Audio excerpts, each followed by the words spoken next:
Back in Canada after 26 years, Casper once again launches into a daring adventure of being dropped off the tops of mountains by helicopters.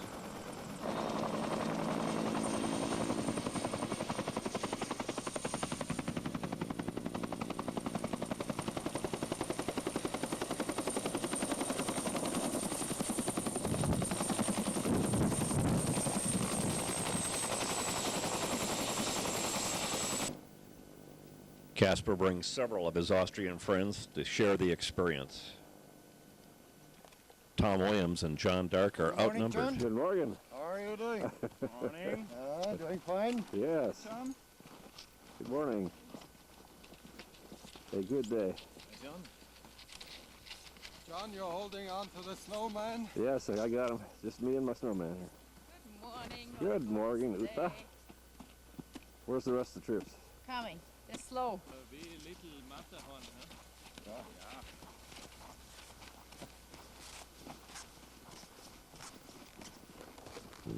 Nothing else. Just plain garbage. Weg für ihn jetzt den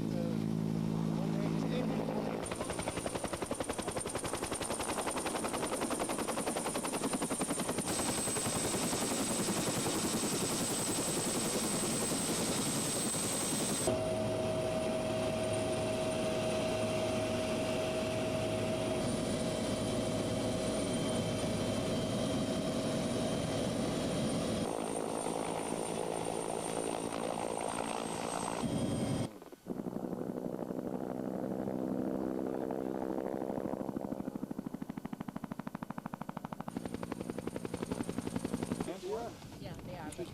Yeah.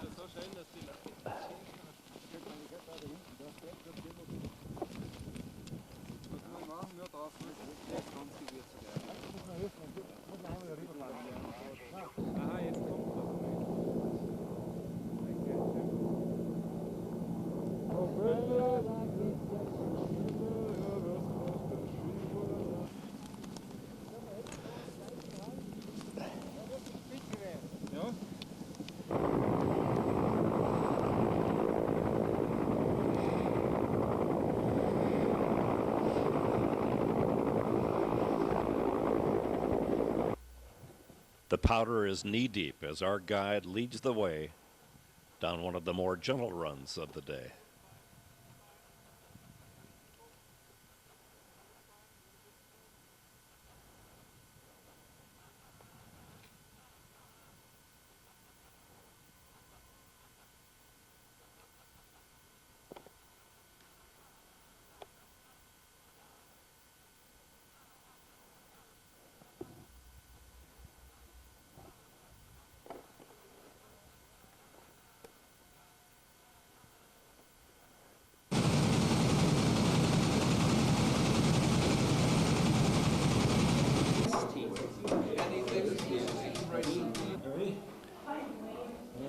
Fredman, who can't get enough exercise skiing, complements his routine by scaling the walls at the Adamant's Lodge.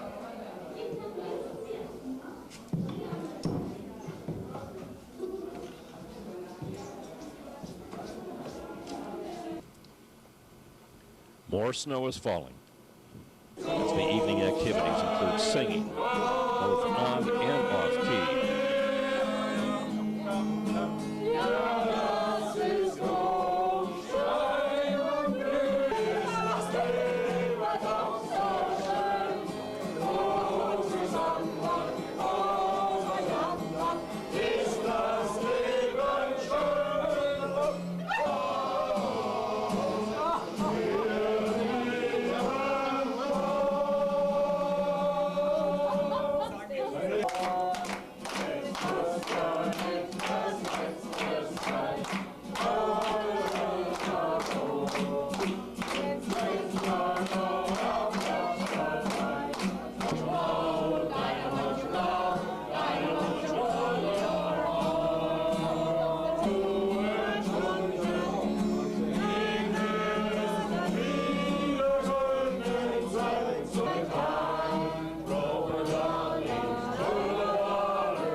but it doesn't make slow.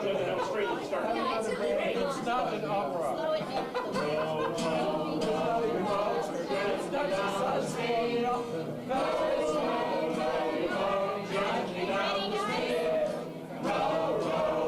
Your boat gently down the stream.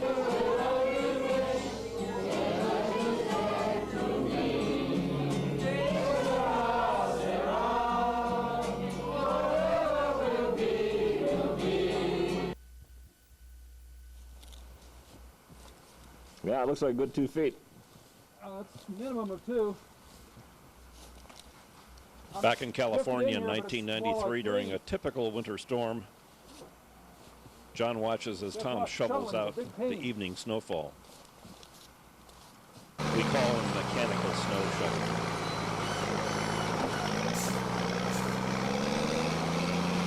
It's been snowing. Okay, reports of 70 inches. Here's Tom opening the front door after just one night's snowfall. Why don't take a look? It is unbelievable. There it is, crusting over the doorway. Nice sunny day. Right.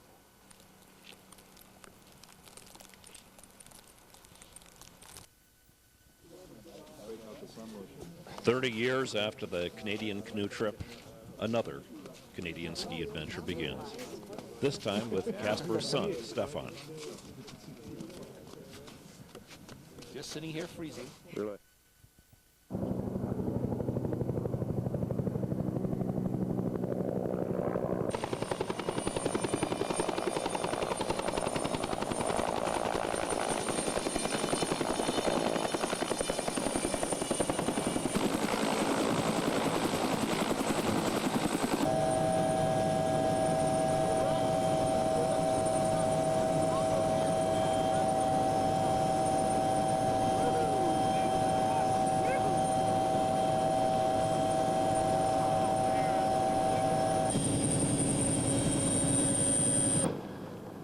We enjoy a complete week of sunshine and powder skiing.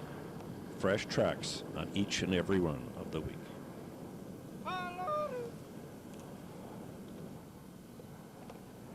Stefan does a spread eagle as he leads the way down a fresh powder run. All right, Stefan.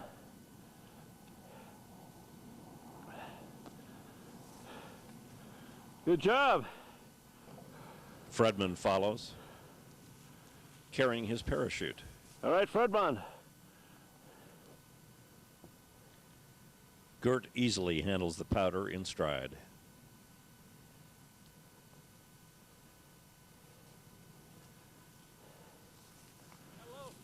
Nice going, Gert. Tom Williams leads the effort for the American team. All right, Tom.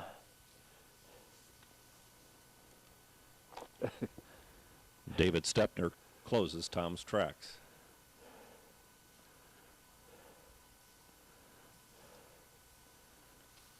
Good one, David.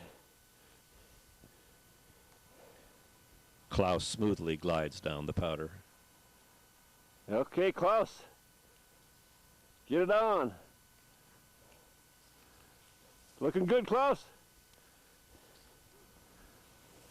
Franz sets the course speed record, Franz going fast. Here he comes over the top. and Casper carries the emergency pack with style and ease.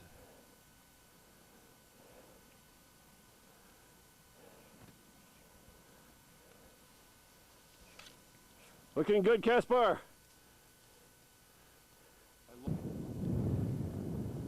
The group demonstrates snow conservation as they comb their way through the large boulders.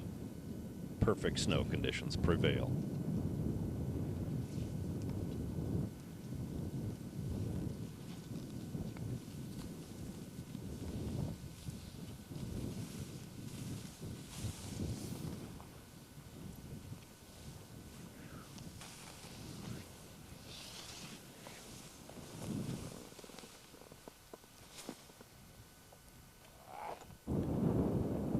Precision combs is the challenge for the day.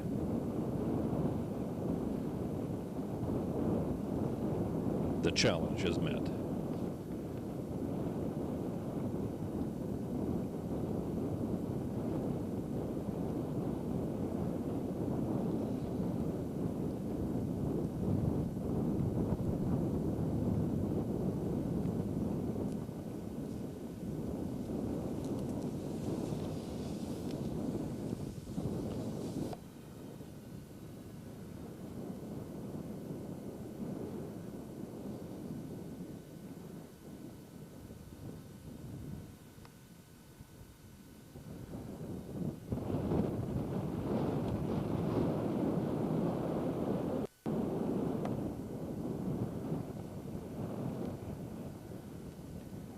All week long, our group enjoyed fresh, untracked snow.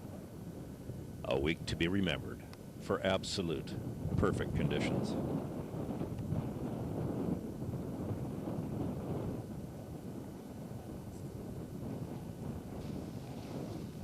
Casper is followed by Stefan as they close each other's tracks.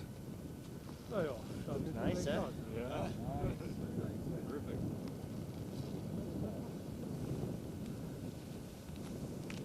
Yep.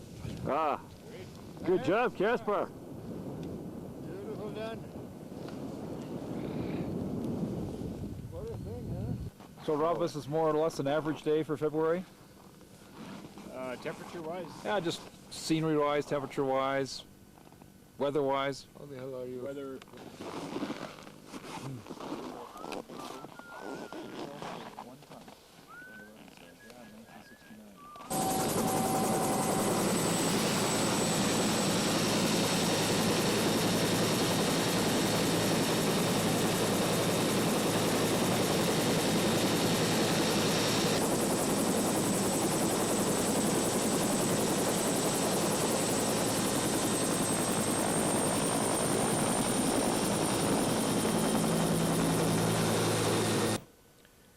The helicopter had to maintain full power as we unloaded on a ridge too narrow to support a full landing.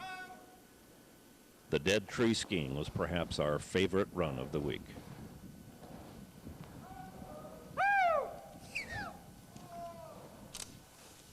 All right. Oh!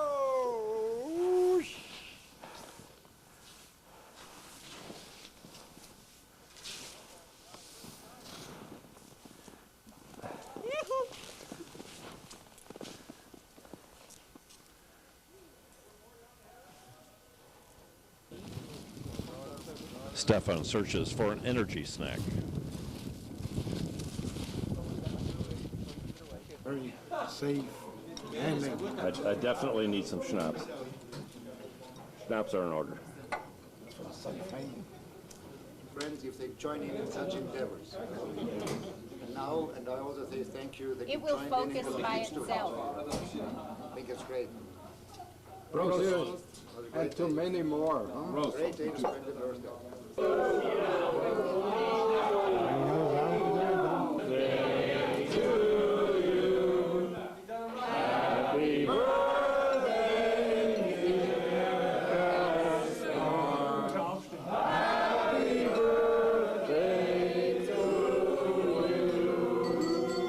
And all the best. Casper's birthday is 50.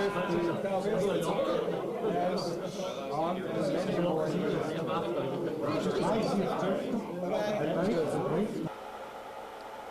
And so the young Austrian looks much the same after 30 years of adventures. Only the skis scheme longer now.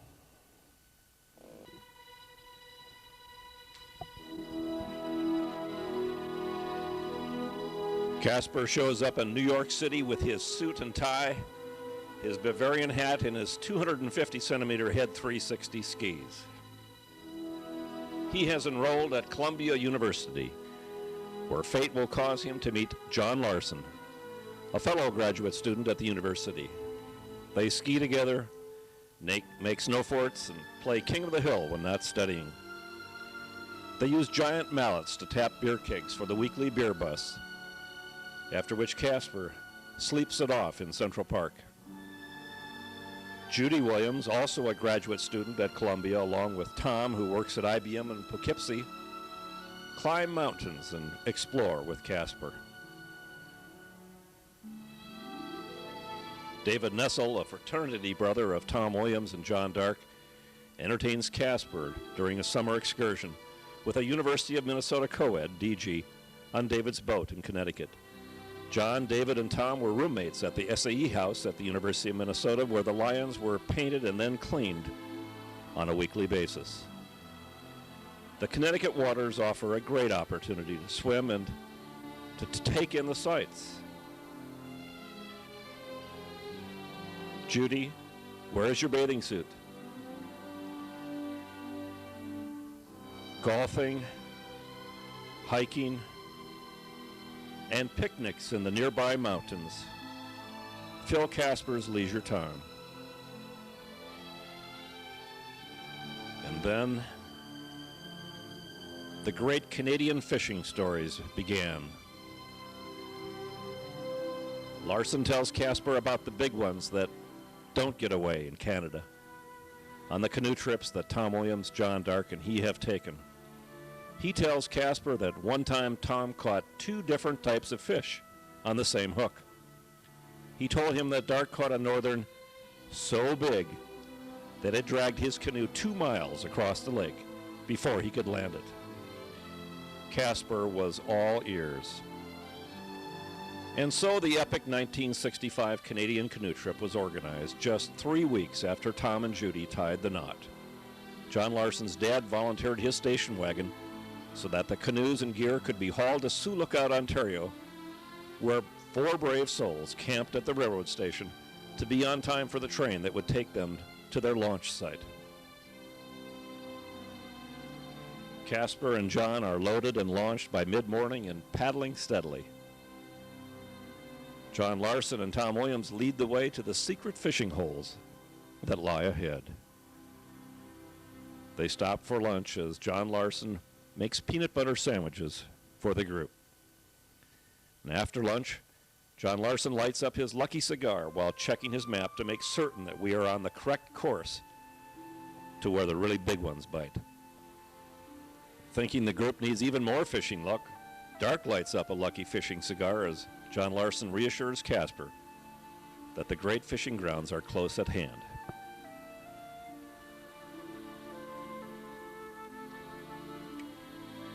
The next morning, the canoers arise, slightly swollen by too many cigars and too little sleep. But it's a new day with new fishing possibilities. The canoes are launched once again. After a hard day of paddling and fishing, John changes socks and then gathers wood and lights a fire and readies it so that Casper can demonstrate his Austrian cooking methods on his first Canadian fishing successes. Casper meticulously attends to the meal, and much to the chagrin of the cleanup crew, Casper uses every available pot and pan brought along to prepare his feast of walleye pike. A cup of coffee is savored by all after Casper's delicious meal. After dinner, Larson and Williams pay the price of this feast by falling victim to the bad luck of being scheduled for cleanup. The next day, after a hard morning of paddling, more lucky fishing cigars are smoked. Maps are checked and checked again as we attempt to navigate the wilds of Canada while charting out the very best fishing spots. Casper patiently waits to run the rapids, while once again we carry the canoes and packs over more portages. Casper wonders why we just don't shoot the rapids like John Larson told him we did while back at Columbia. Meanwhile, Casper fishes in earnest as Larson and Dark cheer him on. Tom returns from an expedition around the lake, searching for a campsite for the evening stay. John is still fishing while Casper and Tom have caught more than enough fish for the evening's meal. Tom and Casper begin to fillet their catch of walleye pike, and the all-important canoe paddle whose handles should never be allowed to get wet or dirty, are used as the cutting boards as the skilled knives go to work on several fish. Larson and Dark, who are on cooking duty that night, continue to fish, hoping they won't get skunked by the Austrian. Dinner is prepared, while Casper, with his daily fetish for shaving, contemplates who he can talk into running some rapids before this adventure is over. Casper targets Dark, who after a bad night's sleep is easily swayed into the concept of running some serious rapids. Their canoe is emptied of all gear, while Dark suggests that Casper may just want to put on that life preserver while he looks for some ballast to replace the equipment that they will leave on shore. Casper and John survey the rapids ahead and then shove off, while John Larson and Tom Williams have somehow sensed that this would be a photo opportunity and have taken up positions on the riverbank.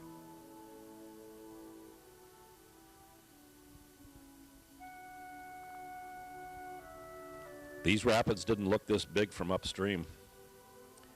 Dark wonders what the actual buoyancy specifications are for this aluminum canoe. While doing some last-minute calculations on Archimedes' principles,